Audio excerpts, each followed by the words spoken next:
Paano tanggalin ang PIN sa Messenger? Ibig sabihin kapag nagtanggal ka ng PIN sa Messenger, kapag nag-login ka sa ibang device, ay hindi mo na kailangan i-enter yung PIN at makikita mo na kaagad ang yung latest conversation. Kung gusto mong malaman paano tanggalin ang PIN sa Messenger, panoorin mo ang video na to. Pero bago ang lahat, kung gusto mo ganitong video, ay huwag mo kalimutang i-follow para updated ka sa mga bago kong video. At paki-subscribe na rin sa aking YouTube channel, Brian Sides. Una, punta tayo ng Messenger apps. Ayan, kung nasa Messenger na tayo, dito sa may upper left side, yung may tatlong linya, pindutin lang to.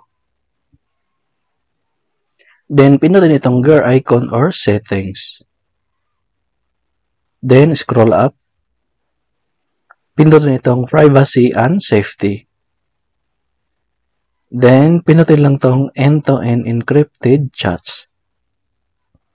Then, pindutin lang tong message storage.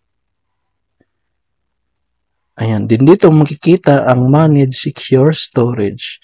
So, pinutin lang tong turn off secure storage. Ayan, turn off secure storage. Any new to an encrypted message won't be backed up remotely. Then, pinutin lang tong continue.